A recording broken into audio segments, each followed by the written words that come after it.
Olá!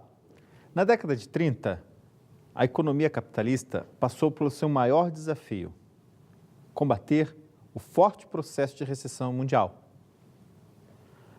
Nossa aula irá estudar o seguinte tema: a Grande Depressão e o pensamento keynesiano. Entretanto, antes da gente discutir a economia capitalista na década de 30, vamos fazer uma breve análise sobre como ela se comportou uma década antes, ou seja, na década de 20. Com isso, a economia na década de 20 pode ser dividida em duas análises antagônicas. Primeira delas, a economia nos Estados Unidos da América.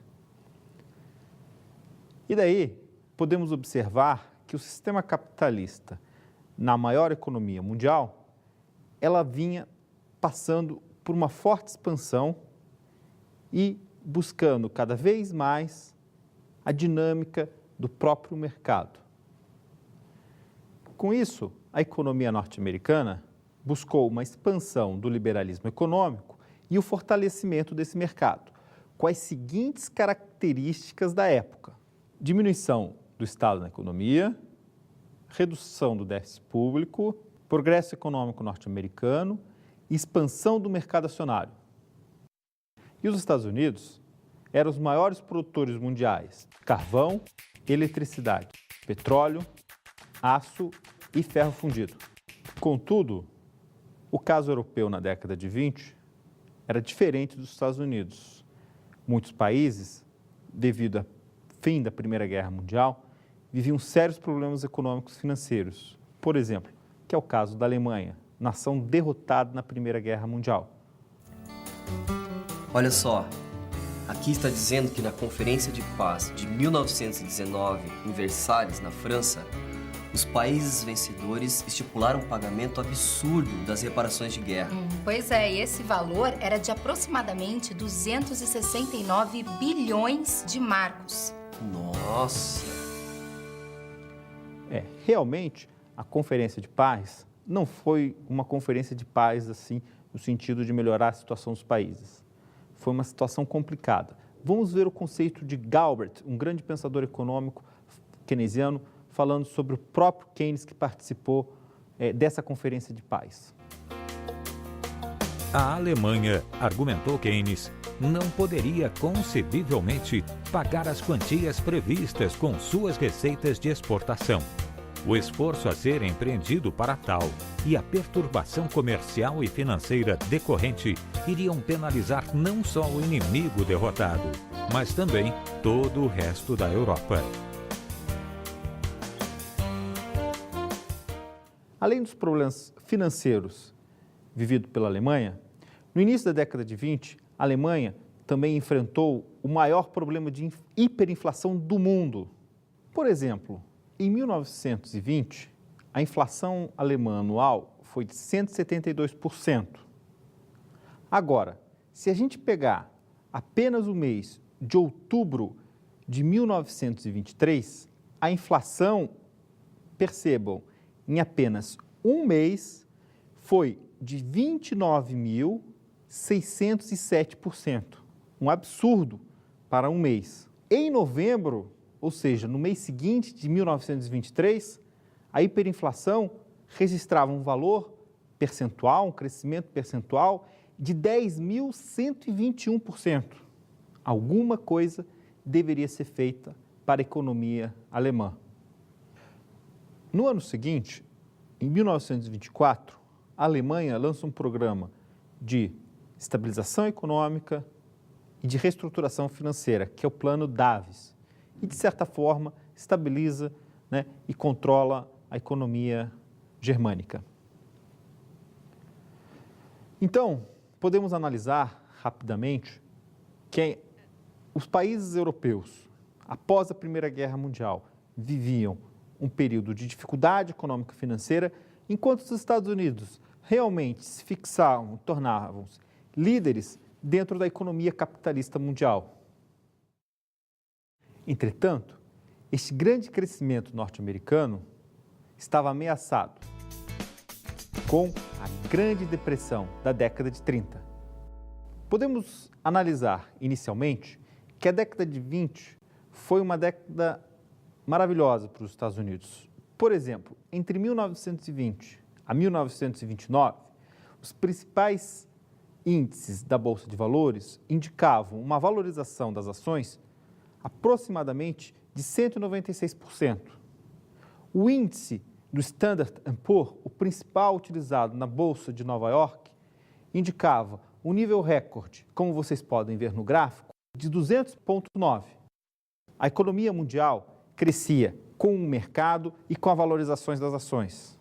Entretanto, em 24 de outubro de 1929, a Bolsa de Valores foi absorvida ou foi tomada por um período de pessimismo e, consequentemente, as ações despencaram. Podemos chamar esse dia de 24 de outubro como a quinta-feira negra nos mercados financeiros. E, durante 4 anos seguidos, como analisado no gráfico, essas principais ações sofreram uma queda de 66%, ou seja, uma desvalorização rápida do mercado acionário.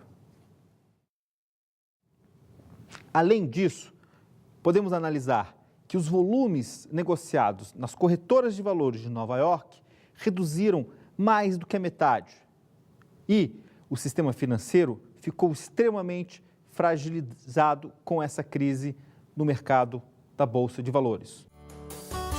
De acordo com o Federal Reserve Bank, entre os anos de 1929 e 1933, 6.653 bancos comerciais pediram falência, uma queda de 30% no número de instituições bancárias. E como consequência, a concessão de empréstimo foi drasticamente reduzida em mais 38%.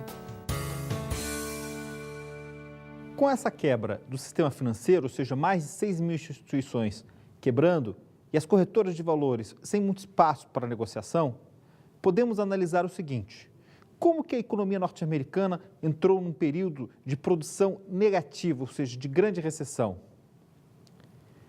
E daí teremos que analisar o momento no qual a crise no sistema financeiro, que a gente acabou de relatar, elas afetam negativamente as decisões de investimento e consumo na economia, prejudica o desempenho macroeconômico. Para isso, temos que, inicialmente, mostrar para vocês como que o desempenho econômico pode ser determinado pelos componentes da demanda agregada, ou seja, os componentes do Produto Interno Bruto, o PIB. O primeiro deles, o consumo das famílias, ele vem somando o PIB, que representa o gasto das unidades familiares, no caso das pessoas físicas, em bens de consumo, tipo geladeira, fogão, televisão, aparelhos domésticos, alimentação. Então, esse é o consumo das famílias. O segundo deles, o desinvestimento das empresas em máquinas e equipamentos. Cuidado, aqui em economia, esses investimentos que a gente vai analisar representa a formação bruta de capital fixo que as empresas realizam para expandir o processo produtivo, ou seja, muitas vezes analisados pela pessoa jurídica. Terceiro, o gasto do governo, que é representado pelos dispêndios que o setor público, tanto na esfera federal, estadual e municipal, realiza na administração pública, salários, custeios. Então, esse representa o gasto governamental. E os dois últimos, analisados no setor externo, as exportações de bens e serviços, que representam a venda de uma mercadoria ou de um serviço, ou seja, de um pacote turístico para o resto do mundo, e as importações, que é o contrário, que representam a compra num determinado país de mercadorias ou serviços. Com isso, nós temos os 5 componentes da demanda agregada. Percebam que os primeiros, consumo, investimento, gasto do governo, exportações, eles vêm somando o nível de produção. E quando eles sobem, ou seja, esses 4 primeiros, quando eles sobem, o PIB expande. Infelizmente, com a crise no sistema financeiro, não foi isso que foi observado. Pelo contrário, o que foi observado na economia norte-americana, ou seja, a grande geradora de riqueza, né, na virada da década de 20 para a década de 30, foi uma redução significativa desses componentes da demanda agregada. Por exemplo, em 1930, um ano após a crise da Bolsa de Chicago, o consumo das famílias em termos reais, ou seja, o poder de compra das famílias, caiu 3,99%. E o investimento das empresas em máquinas e equipamentos diminuiu em 5,23%, sendo que o PIB, ou seja, a geração de riqueza, nesse ano de 1930, caiu 8,6%, uma queda significativa. Em 1932, como vocês podem ver no gráfico, o PIB norte-americano, ou seja, a geração de riqueza da maior economia do mundo, caiu 13%. Vocês conseguem imaginar uma queda tão expressiva do PIB para um determinado ano? Então, foi isso que aconteceu. O consumo das famílias reduziu em 7% em termos reais. E o investimento das empresas caiu em 5,3%. Ou seja, inviabilizando qualquer análise de melhora na qualidade de vida. Em 1933, a economia volta a retrair, caindo 1,3%. Pode parecer um valor pequeno, entretanto, sobre a base estatística de 3 anos de queda, e no ano de 1932, como vocês podem ver no gráfico, com uma queda de 13%, essa queda de 1,3%, sobre uma base estatística muito, muito pequena, fica aquela frase: uma situação nunca está tão ruim que não pode piorar. Foi o que aconteceu em 1933. E nós, economistas, dizemos que neste ano a economia norte-americana, a Grande Depressão, se viu no fundo do poço. Se a gente analisar o setor público nesse período, temos 2 informações relevantes. Primeira, entre 1929 e 1932, o gasto do governo, ou seja, o G daquele PIB que a gente viu, ficou estagnado em torno de 6% do PIB. No ano de 1929, ou seja, o segundo dado importante, o investimento público foi na ordem de 2,8 bilhões de dólares. Em 1933, quando a gente comentou que a economia norte-americana estava no fundo do poço, o gasto do governo em investimento era de apenas 1,9 bilhão de dólares. Isso é, até o governo norte-americano estava pessimista com o futuro da economia norte-americana. Com o arrefecimento da economia mundial e a queda do comércio internacional, estima-se que entre 1929 e 1933, as exportações norte-americanas caíram, em média, mais de 60%. Outro dado relevante para a gente apresentar para vocês aí da Grande Depressão refere-se à produção industrial, que entre 1929 a 1932, esta caiu em 47,3%. E a produção de bens de consumo duráveis nesse mesmo período, ou seja, produção de geladeiras, fogões, automóveis, ela despencou em 68,9%. Era a Grande Depressão. Podemos analisar que, através dos componentes da demanda agregada, consumo, investimento, gasto do governo, exportações menos importações, nós podemos analisar que os 4 primeiros que vêm somando a atividade produtiva, todos eles estavam em grande queda, tanto o consumo, como os investimentos, como o setor público e as exportações. Nesse sentido, a economia não tinha perspectiva de retomada da sua atividade produtiva.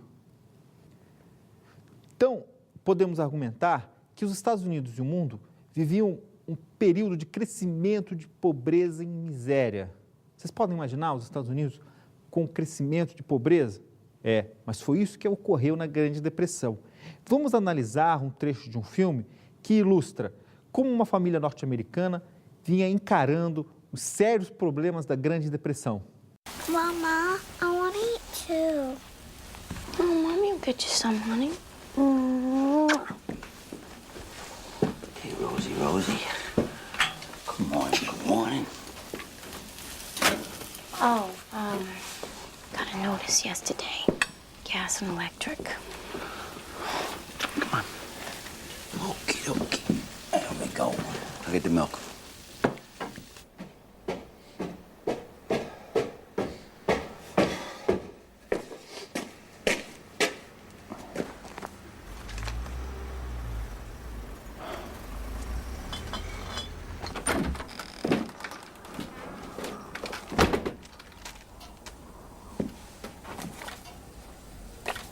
Oh.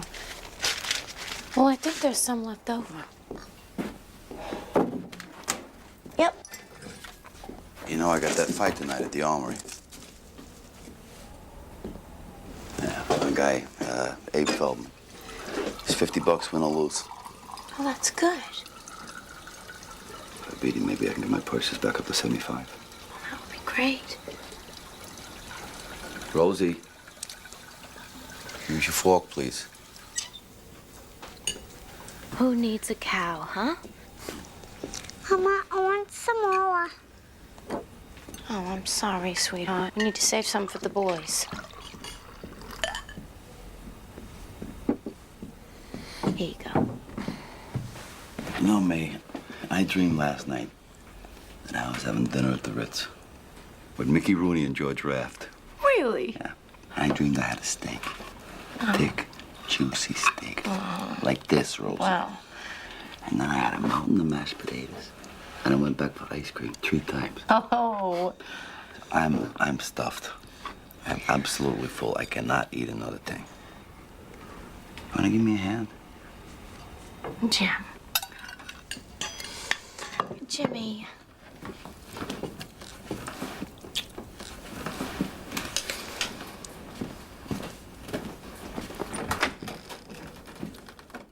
Neste período, a questão social foi gravemente afetada.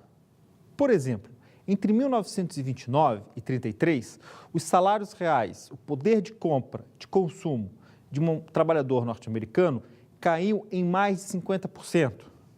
A pobreza, a miséria e o desespero prevaleciam na economia mundial. E a taxa de desemprego elevada era realmente a pedra no sapato das economias capitalistas industrializadas.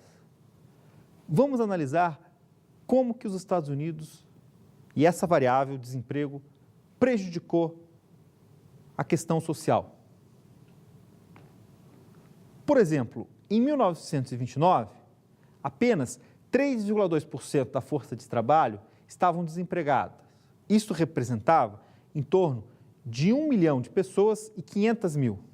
Um ano depois, em 1930, a taxa de desemprego norte-americana já estava em 8,7% da população economicamente ativa, da PEA, ou seja, da oferta de trabalhadores, que representava um total de 4,3 milhões de trabalhadores desempregados.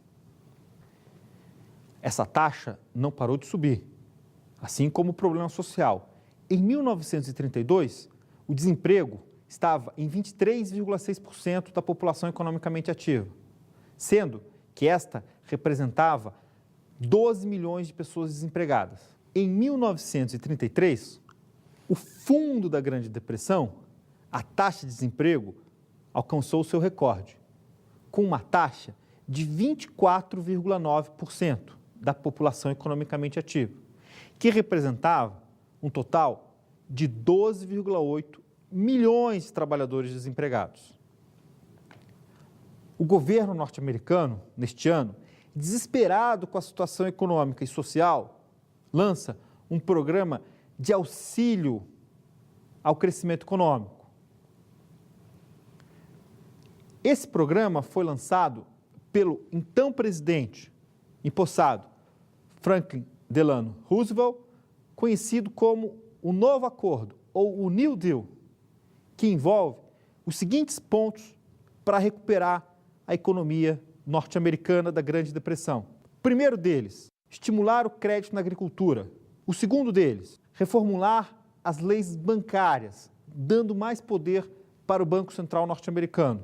Buscar expandir os investimentos governamentais em infraestrutura para gerar emprego e renda. E, por último, buscar implementar programas sociais na área de salário mínimo e programas de seguro-desemprego para estabilizar o nível de demanda efetiva da economia. Bem, os investimentos públicos melhoraram a situação dos Estados Unidos.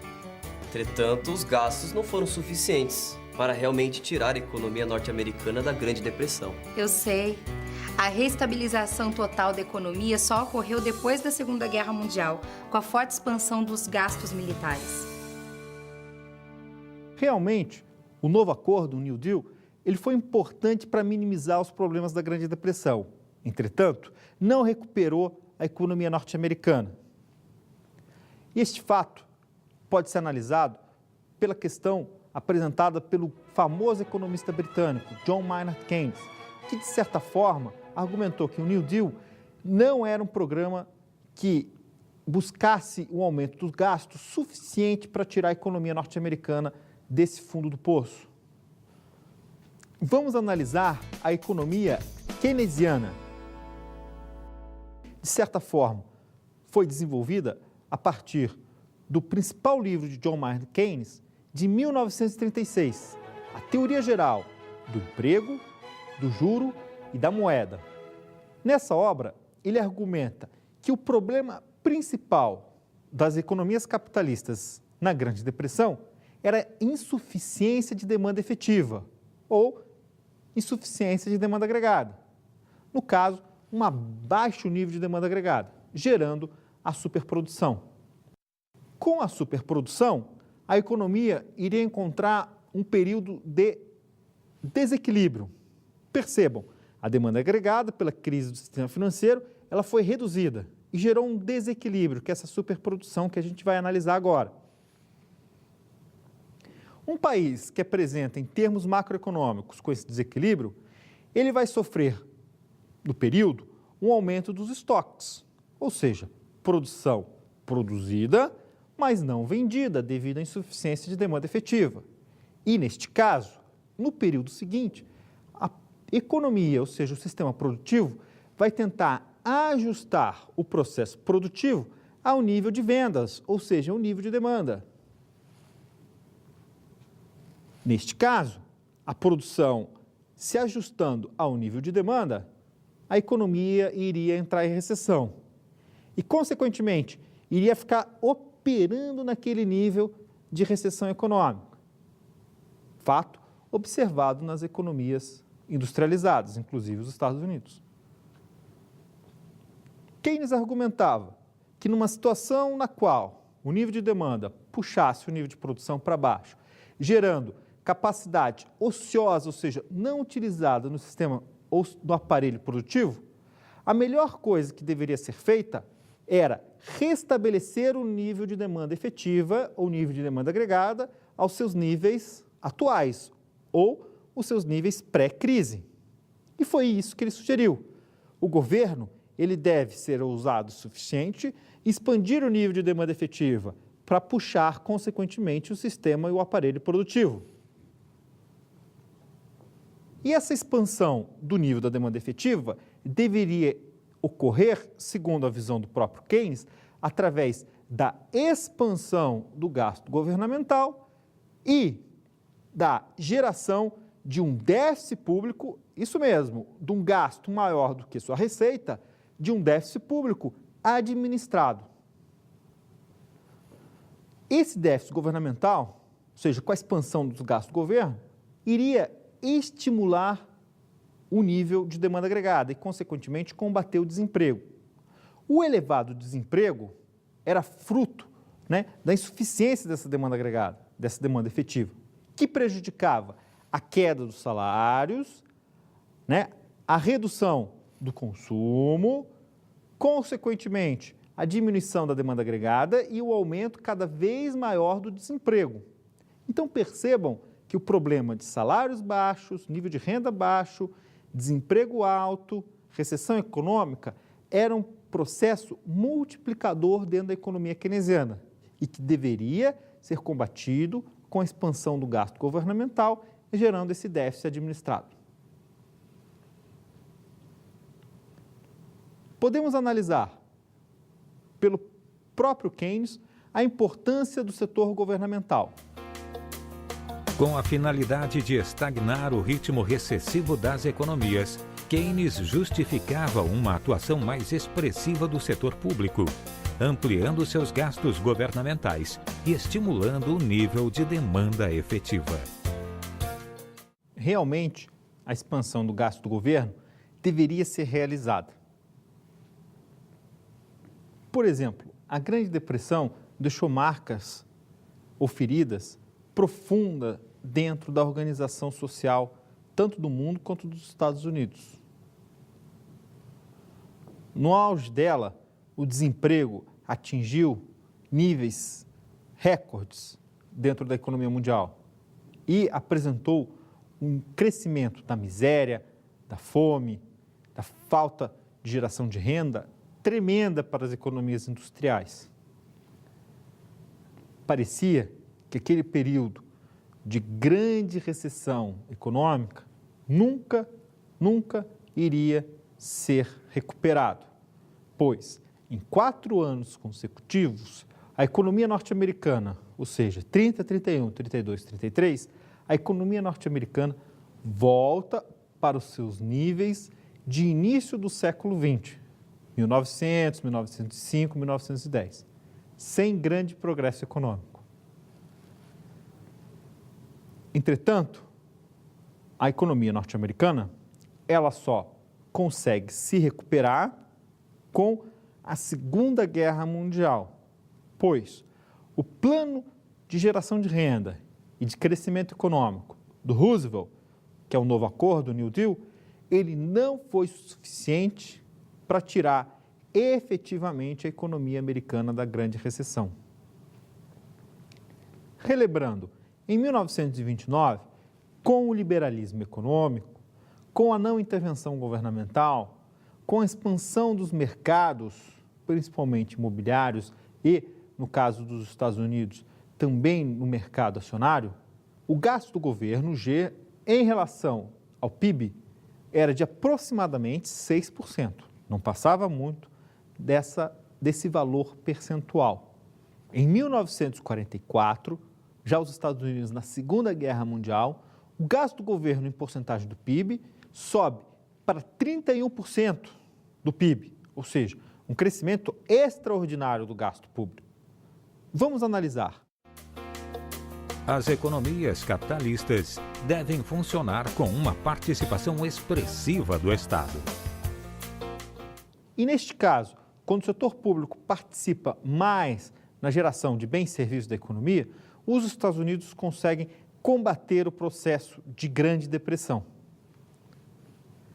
Podemos analisar, dentro do esquema keynesiano, que quando o gasto do governo passa de 6% do PIB para 31%, ocorre o seguinte dentro do processo econômico. O gasto público se expande. Consequentemente, num determinado período, o nível de renda sobe. Ou seja, as pessoas trabalham mais para o governo, trabalham em obras, trabalham no setor bélico e, consequentemente, tem mais produção, mais renda, mais salário. Agora, o processo keynesiano não para por aí. Se nesse primeiro momento o gasto do governo aumentou e houve a geração de renda, de salários, no segundo momento, esses trabalhadores que estão trabalhando para o setor público e que agora estão com salários maiores, eles vão consumir mais. Por exemplo, vão na padaria, vão no supermercado, compram uma geladeira, compram um automóvel e, consequentemente, pelo efeito multiplicador, nesse caso positivo, a economia, através dos seus setores, vai reativando o seu processo produtivo. E foi isso que aconteceu com a economia norte-americana. Com o aumento dos gastos do governo, consequentemente, num período seguinte, o nível de consumo e o nível de investimentos se restabeleceram dentro do processo produtivo, visto que tinham caído muito no período da Grande Depressão. E, consequentemente, com o restabelecimento do nível de consumo e investimento, a produção conseguiu se recuperar desse problema recessivo mundial.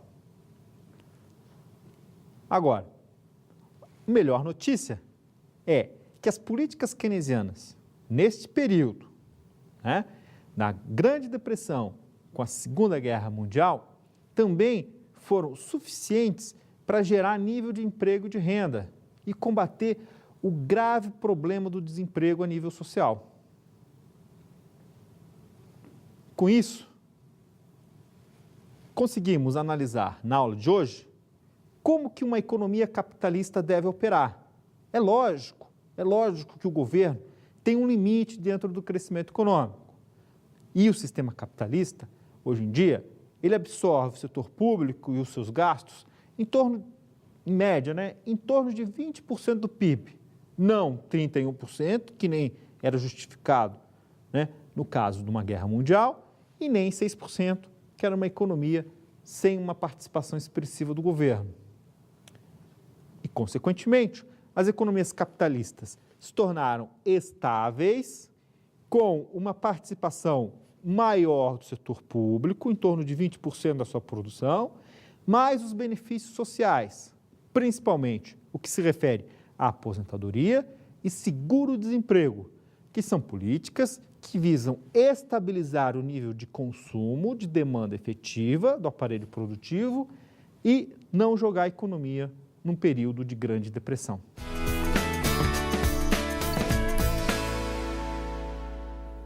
Eu gostaria de indicar para vocês, com relação à Grande Depressão, a leitura de Ciro Rezende, História Econômica Geral, editora Contexto. Nesta obra, vocês vão poder analisar como que os Estados Unidos e outros países importantes também industrializados da Europa viveram e enfrentaram esse período de maior desafio para a economia capitalista.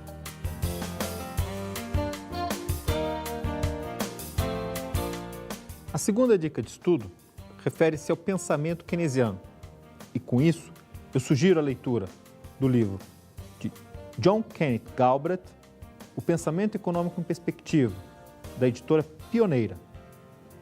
Eu gostaria de mostrar para vocês, na página 211, o pensamento de Galbraith sobre como que o Keynes interpretava a Grande Depressão e sua possibilidade de sair dela. Ele argumenta que a intervenção do governo iria aumentar os gastos com investimentos públicos e o déficit público intencional romperia com o equilíbrio do desemprego. Então, ele sugere gastar deliberadamente aquilo que havia sido poupado e economizado pelo setor público. Foi, argumenta Galbraith, uma poderosa afirmação da sabedoria daquilo que já vinha sendo feito sob o peso das circunstâncias dessa Grande Depressão.